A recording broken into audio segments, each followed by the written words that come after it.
whatever you want. Reading whatever you want is actually very difficult. Now, that may not ring true right away, but think about it. How often do you choose what books to read for no other reason than your own personal preferences? Now, when did you last let your heart decide? We are constantly told what books we should be reading and which books we're not allowed to read. That pressure comes from 100 different sources all through our life, from school, booktubers, reading culture, book trends, and well-meaning mega fans. And unfortunately, this constant barrage of reading pressure often means people read the wrong books for them, have a bad time, and just stop reading. I'm the book guy, and today we're going to look at some of the places where reading pressure is coming from. Not all the places, mind you, that would be a very long, boring video, but here are some of the major sources that are telling you what to read. And later in the video, we'll talk about how to make honest choices about what you want to read. I hope that this will make you more self-aware of the influences that tell you what to read, so that ultimately you can choose the right books for yourself. I believe if you find the right books for you, you will fall in love with reading again.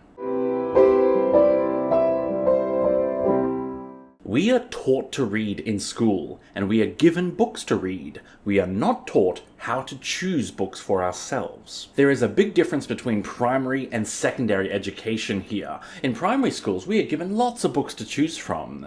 Many teachers will have big shelves in their classroom that are available for kids to choose from, and all types of reading are encouraged.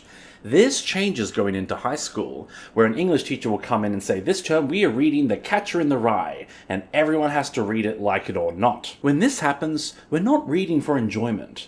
We're reading for education, to complete an assignment, to pass a class. That's when reading becomes work, and it becomes boring. There's another serious problem with this. Look at this list of books that are frequently read in secondary schools in America. Notice anything in particular? Such as the year of publication? Yes, many of these books are over 70 years old, and many of them are over a century old. These are not the types of books that kids would choose for themselves, because kids like to read the new and cool books that are relevant for them.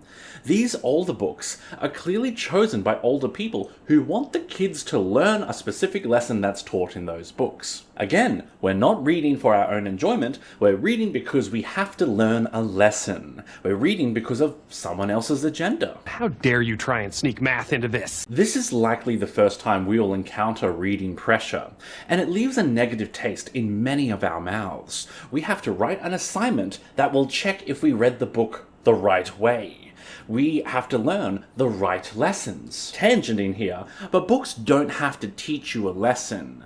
I mean, if there's one thing I hate, it's when people use fiction to try to make a point when they should have just used non-fiction. The entire Sword of Truth series could have just been a series of essays on libertarianism. This is also a problem in children's books, where many kids' books focus on teaching children the lessons that adults want those children to learn, instead of just being entertaining. Now, some teachers are trying to change this. It's common for teachers nowadays to say, here's an assignment, you must pick one of these 20 books on this list to do that assignment on. This small concession is actually fantastic. It gives us self-agency, where we have the power to look at the covers of the books, read the blurb on the back, and make our own decision about what will interest us. I had this opportunity in grade 12, and I chose Treasure Island. The very act of choosing the book got me invested in reading it, because I felt like the story belonged to me. Now, I understand why teachers can't always do this. It's hard to mark exams based on 20 different books, and let's face it, teachers are already overworked and underpaid. But the fact remains that this is why a lot of adults don't read, because we associate reading with work. And reading is not fun. So for the record, fiction is made-up stories, and non-fiction is true stories that actually happened in real life or other real topics like religion, history, biographies, etc. Or cookbooks. Oh, I hate cookbooks. There is an old-school, outdated belief that non-fiction books are better for you because they teach you something, and fiction teaches you nothing, so it's a waste of time. This is objectively not true. Fiction teaches us a lot. Neil Gaiman discussed this very topic in his lecture on the importance of reading, libraries, and imagination. This lecture is also on YouTube, and there's a transcript of the speech on his website. It's very much worth reading after this. But in summary, there are 2 points he makes. One is that fiction teaches us language skills and communication. So communication is an amazing life skill to have for many reasons. Communication is closely linked with our ability to make connections with other people. The ability to communicate leads to greater self-expression and greater emotional health because it helps us talk about our feelings instead of developing unhealthy coping mechanisms for them. Secondly, fiction teaches us empathy. Reading the story of another person and walking in their shoes teaches us that everyone is the main character of their own story, and it familiarizes us with seeing the world from another person's perspective. In short, reading fiction brings us closer together. So if someone pressures you to only read non-fiction, you can safely ignore them. It is okay to read for fun, because even reading for fun is teaching you something very important. Even so, here's the truth of the matter. If you read for fun, you will naturally read more often. Human beings will naturally do the things that we enjoy. If we do something out of duty or responsibility, it's less certain we'll do it. Here's an example. If you hate going to the gym and exercising, you may still go. You may force yourself and suffer through it. But if you, for whatever magical reason, love going to the gym, you'll naturally do it more often and be healthier. So this is the danger of reading purely for education or self-improvement. It's less fun, and when reading is not fun, it makes it harder to read. Reading fiction is fun and makes it so much easier for you to do more of it.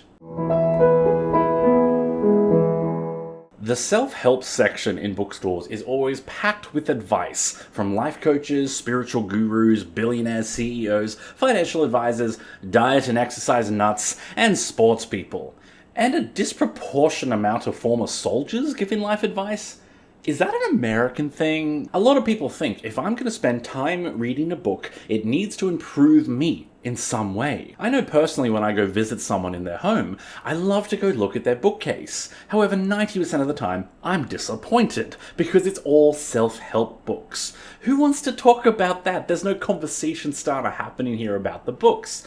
And many of these books will be unread. People buy them because they feel like they should, but there's actually no desire to read them. Now look, to be clear, you can and should read self-help books if that's what you really want. But I'm willing to bet it's not. Consider whether you'd prefer to read about dragons and spaceships instead. I'm mostly joking. Again, read whatever you want, including non-fiction. Just make sure it's what you want. Okay, this is a big one. Books are marketed at you depending on your demographic. Now that's a PC way of saying your race and gender. Aragon is for boys, Throne of Glass is for girls, Star Wars and Lord of the Rings is for white people, Everything Everywhere All at Once is for Asian people.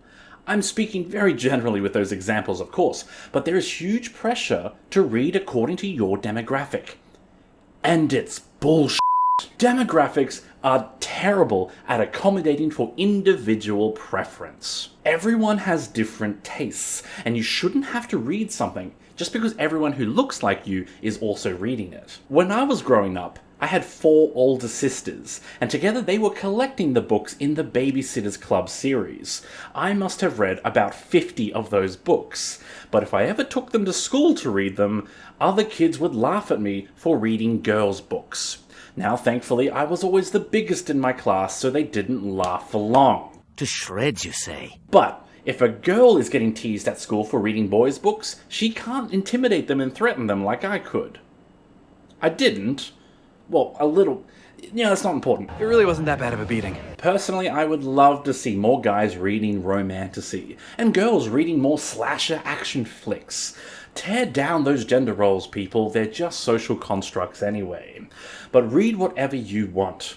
And that means the reverse of this is true as well. Boys can read boys' books if that's what they're enjoying. If you are a girl and you want to read stereotypical girls' books, you absolutely can. You don't always have to be a progressive woman defying gender stereotypes. You're allowed to do feminine things. I'm off topic, but in summary here, demographics tell you what to read. You can ignore it, or you can listen to it. Just make sure it's your choice.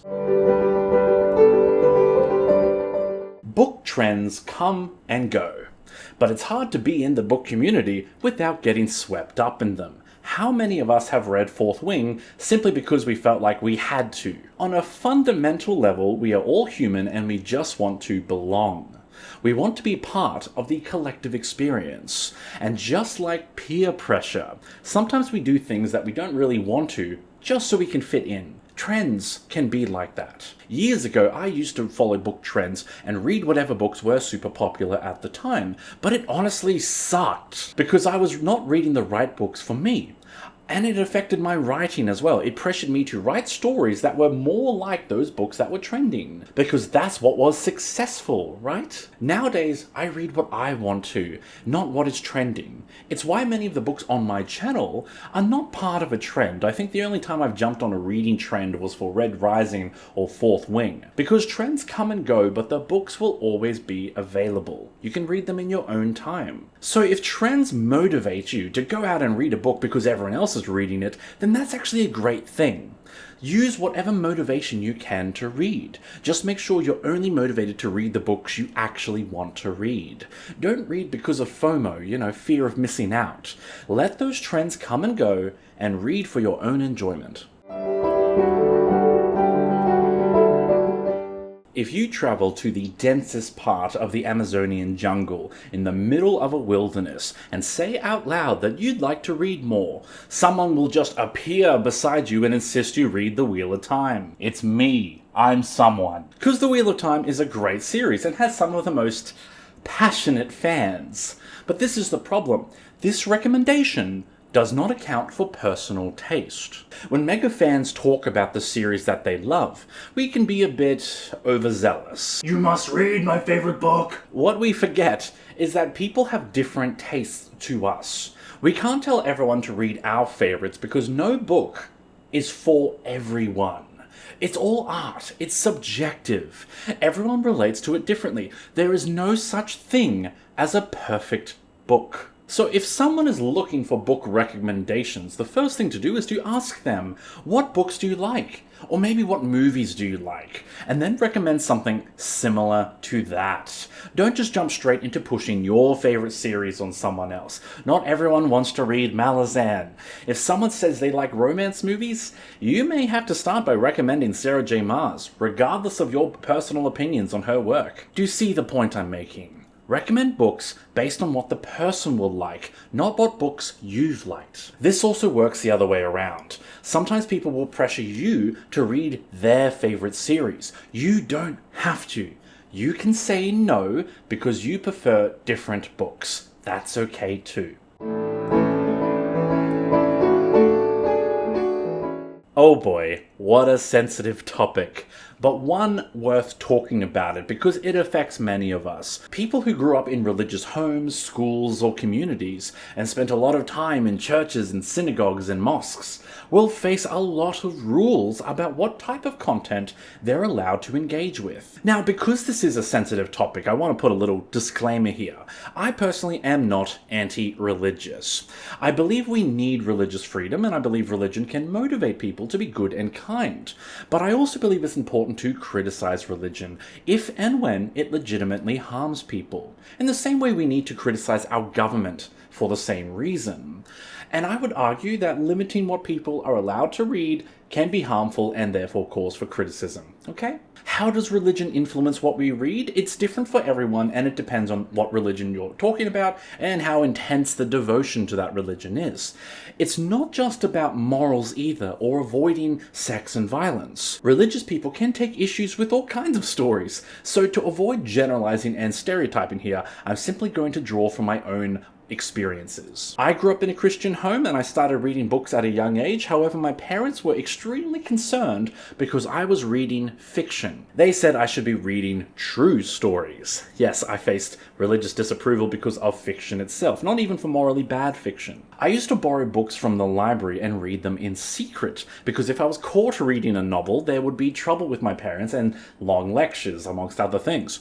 When I was 13, I started reading Harry Potter books, bringing them home, reading them at night once everyone else was asleep. You rebel scum. In fact, over one Christmas school holidays, my mum was determined to cure me of my obsession with novels. She gave me a stack of non-fiction books, probably about 40 of them, and challenged me to read them. No prize or payment, just a challenge, because she was convinced that reading all of these non-fiction books would convince me finally that they were better. Well, I did read all of them before the holidays had even ended, because I'm very stubborn. Most of these books were religious biographies about people who founded churches in Australia. I remember one whole book about a guy who used to make messages in a bottle and put the salvation message in them and throw them out to sea. That one stayed with me. I mean, imagine your disappointment of finding, a message in a bottle, and it's the same message you've heard 1,000 times. Well, nothing my parents did could convince me to stop reading fiction, and I think it was when I found The Wheel of Time that they finally had to admit defeat, because nothing was going to stop me from reading them. However, the same debate continued with my parents when I started writing books. I will never share my earliest books with anyone because they are literally Narnia-style Christian allegories, because I thought that was the only story I was morally allowed to write, but that's another issue. I once heard a sermon in church where the preacher said they used to read novels all the time. Then they got saved and stopped reading novels altogether. Everyone in the church applauded. So, if you've had religious pressure, it will impact what books you feel permitted to read. It may not just be sex and violence, it may be all sorts of topics that your religion has disapproved of. Now, you can still choose to follow your religion and keep your observances and choose what to read accordingly. That's okay too. But I would hate for you to choose what to read out of guilt or because you didn't realize how you were being pressured. So make a self-aware, informed decision either way. I think anyone who's ever read sci-fi or fantasy has encountered this one at some point. Some douchebag being a mega snob and looking down on these genres as being lesser fiction. I almost don't want to talk about this topic because it makes me so mad. But academic snobbery is literally just a fancy way of saying gatekeeping, where people label some books as intelligent and others as unintelligent. This really comes from personal insecurities, where people are concerned about how others perceive them and how smart other people think they are. Can I just say, it doesn't matter if anyone thinks you're smart. What matters is if you are smart. Not everyone has to know about it. Besides, people don't listen to smart people anyway. No one listens to scientists anymore. So why do people need to think that you're smart based on what book you read? Even some of the most brilliant, creative minds in human history, like Tolkien and Terry Pratchett, have had academics look down on their creation for being silly, fanciful, and juvenile. And they were geniuses. Tolkien was a professor with a doctorate. Terry Pratchett was knighted.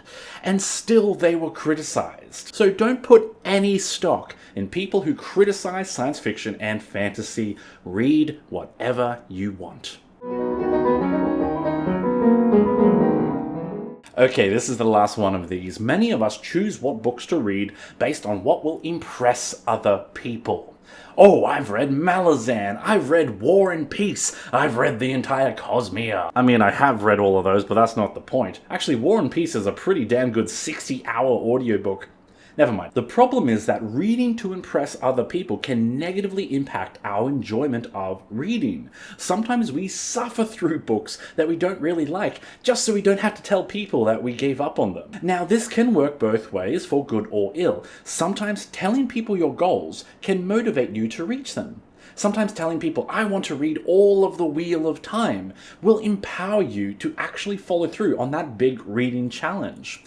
But other times, it's just showing off, and not for the love of reading. So I encourage you to find a middle ground with this one. Consider reading unimpressive books like kids' books or short novels. Books that won't shock everyone with your intellect or reading muscles. This may free you from the expectations of others and allow you to just be yourself and read whatever you like. Alright, hopefully now you're more aware of all the pressures that are telling you what to read. That list is by no means comprehensive, and if you've experienced reading pressure in other ways, please comment about it below. The question now is what to do about it. It really all comes down to one fundamental principle.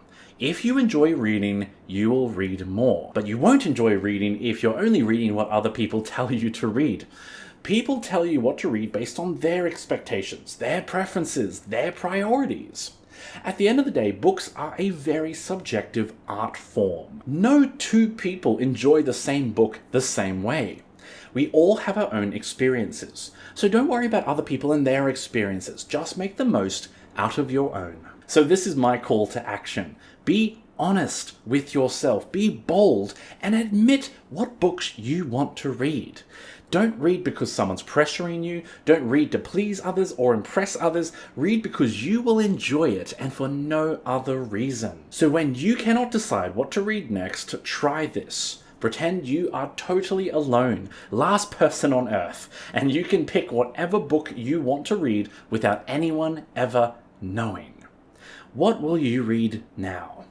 I hope it's the right book for you. Thank you for watching this video on For the Love of Reading. I've got a few more videos like this still to come in the following weeks. If you are looking for a book to read, most of the content on my channel is introductions to books where I give spoiler-free, objective reviews about all the good and bad of each series to help you decide if you want to try it for yourself. There's a decent number of options up there by now, so go check them out and get started on a book today. If you want to support what I do, we have a shop and we have a Patreon. Both really help. Otherwise, please subscribe, and commenting below will boost the video. I can see it on the stats, it actually works. So tell me what reading pressure you've experienced and where you are on your journey of reading whatever you want. I hope you enjoy a good book today, and I will see you next time for more reading adventures. Bye!